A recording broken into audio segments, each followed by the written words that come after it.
Hello everyone. Today the presentation is about HIPAA and how it affects patient confidentiality. Health Insurance Portability and Accountability Act, also known as HIPAA, was first brought up as a broad congressional attempt at a healthcare reform. It was initially introduced as the Kennedy-Kasem Bill.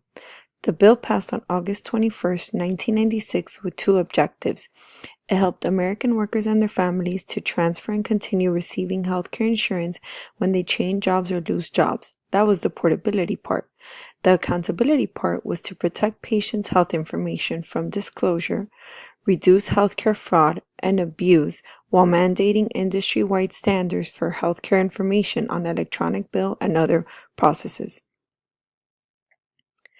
The Department of Health and Human Services, under HIPAA legislation, had to make rules in specific areas of HIPAA. The rules were composed of standards that were done in collaboration between the public and private sector. The HIPAA privacy rule went through many different versions before the final version was issued in 2002. Entities had to be compliant by April 14, 2003, while small health plans were given until April 14, 2004. The goal of both sectors were to have uniform standards for transferring health information between providers, health plans, clearinghouses, and anyone that needed the information. Here you will see different rules, what they are, and the compliance deadline. The transaction and code sets had to include ICD-10 codes, treatment codes, CPT codes, which all went into effect October 16, 2003. Right now we are in ICD-10.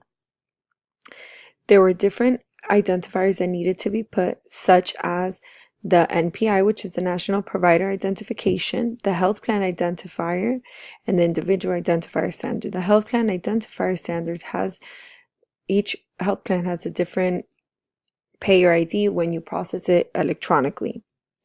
Here you see that the privacy rule was put into effect by April 14, 2003, while the security rule was put into effect April 20, 2005. HIPAA privacy regulations require that all healthcare organizations and providers, as well as staff, develop procedures which ensure the confidentiality of patients' healthcare information.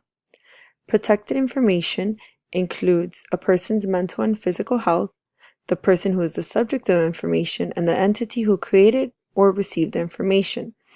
Healthcare information can be transferred, received, handled, or shared in electronic form, oral form, or paper form. The Health Information Technology for Economic and Clinical Health was enacted in 2009.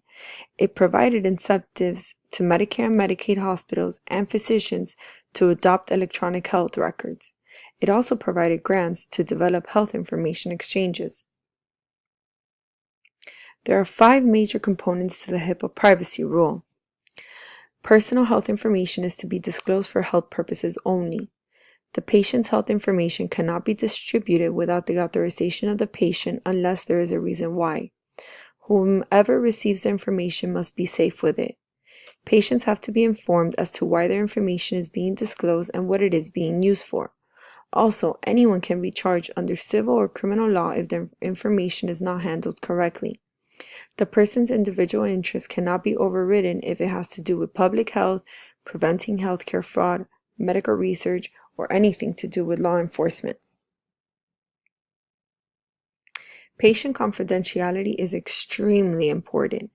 It is a matter of moral respect to keep patient health information confidential. No one, unless authorized, does not need to know about the health of a patient. Records placed in the wrong hands can affect relationships, jobs, and personal safety. As one book said it perfectly, breaches of privacy and confidentiality not only may affect the person's dignity but can cause harm. If a person's information falls into the wrong hands, it can cause embarrassment, discrimination, and it can affect relationships, personal safety, and even jobs. Patients who feel safe in divulging information to healthcare providers will have an increased quality of care.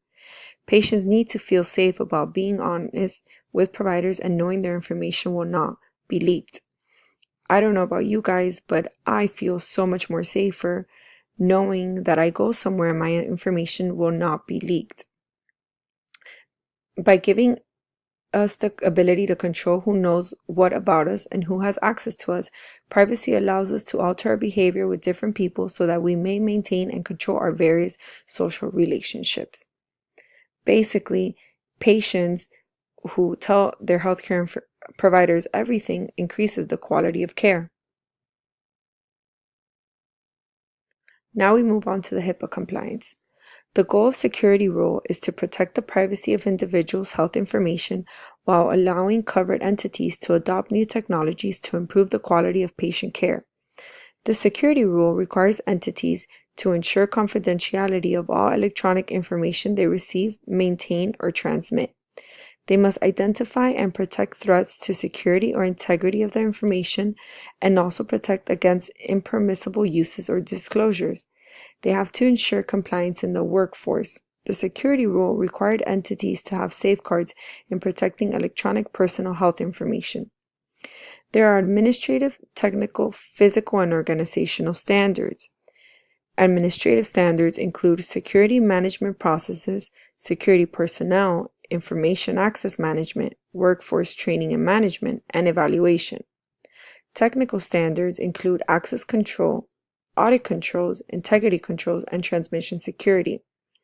Organizational standards included covered entity responsibilities and business associate contracts.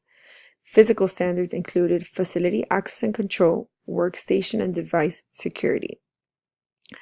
All of these safeguards must be in place when we are dealing with electronic personal health information. The security rule requires to maintain written security policies and procedures and written records of required action. They have to keep it for 6 years since it was created or since the last updated date. The policies and procedures need to be periodically reviewed and updated. Here you will see an example of a HIPAA compliance checklist. Is there personal health information in the regular trash bins? No. That's why there has to be places for a shredder. In the state of Florida, information has to, those shredder boxes have to be picked up every 2 weeks. Are shred containers kept locked? Because if you put information into a container and it's not locked, anybody can go in there and look at it. Are the client charts maintained and stored in a secure area? Do staff members verify fax numbers before sending a fax? Do we have a cover letter stating that the information that is being sent is protected health information? If the information is sent to the wrong person, the cover sheet should state that that person should contact the person who sent it to let them know that they sent it to the wrong person. There are various different HIPAA compliance checklists, but this is just one example. The department in charge of administering and enforcing standards is the Department of Health and Human Services Office for Civil Rights. They are the ones in charge of enforcing both the privacy and security rules. They do this by educating entities about compliance and rules requirements. They investigate complaints filed and they have compliance reviews also. Violations can both be civil and criminal. The civil violations are based on a tiered civil penalty structure. The Secretary of the Department of Health and Human Services has the discretion on how much a penalty will be for a violation. It depends on the nature of the crime and the extent of the violation.